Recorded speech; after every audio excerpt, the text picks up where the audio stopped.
জামায়াতের সঙ্গে জোট করছে এনসিপি। ত্রয়োদশ জাতীয় সংসদ নির্বাচন সামনে রেখে দেশের রাজনীতিতে শুরু হয়েছে নতুন হিসাব নিকাশ, নতুন মেরুকরণ। আর সেই রাজনীতির কেন্দ্রবিন্দুতেই এখন জাতীয় নাগরিক পার্টি এনসিপি। নির্বাচনকে ঘিরে এনসিপি, আমার বাংলাদেশ পার্টি এবং বাংলাদেশ রাষ্ট্র সংস্কার আন্দোলনকে নিয়ে গঠিত হয়েছিল গণতান্ত্রিক সংস্কার জোট। সংস্কার, বিকল্প রাজনীতি আর পুরনো বলয়ের বাইরে দাঁড়ানোর স্বপ্ন নিয়ে শুরু হয়েছিল এই জোটের যাত্রা। কিন্তু সেই যাত্রা খুব বেশি দূর এগোতে পারল না। নীতিগত সিদ্ধান্তে সমন্বয়হীনতা, কার্যকর আন্দোলনের কর্মসূচি না থাকা এবং নেতৃত্বের প্রশ্নে স্পষ্টতা না থাকায় জোট থেকে সরে যাওয়ার সিদ্ধান্ত নিয়েছে বাংলাদেশ রাষ্ট্র সংস্কার আন্দোলন। আর এর মূল কারণ হিসেবে সামনে এসেছে একটাই বিষয়: জামায়াতে ইসলামীর সঙ্গে এনসিপির গোপন আসন সমঝোতার আলোচনা।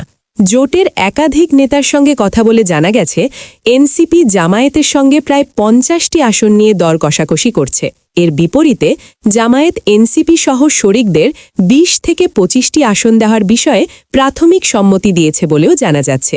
এই সমঝোতার বিরোধিতা করলেও জোটের আরেক শরিক এবি পার্টির পূর্ণ সমর্থন রয়েছে এনসিপির অবস্থানের প্রতি।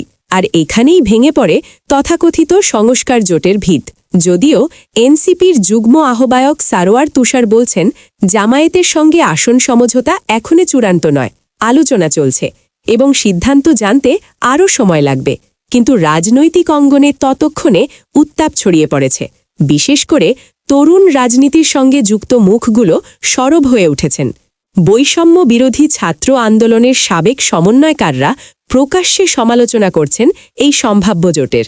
তাদের ভাষায়, জামায়াতের সঙ্গে এনসিপির জোট মানেই তরুণদের রাজনীতির কবর রচনা। রাষ্ট্র সংস্কার আন্দোলনের প্রধান সমন্বয়কার হাসনাত কাইয়ুম স্পষ্ট ভাষায় বলেছেন, জামায়াত বিএনপির বাইরে একটি স্বাধীন রাজনৈতিক শক্তি গড়তেই তারা জোটে গিয়েছিলেন।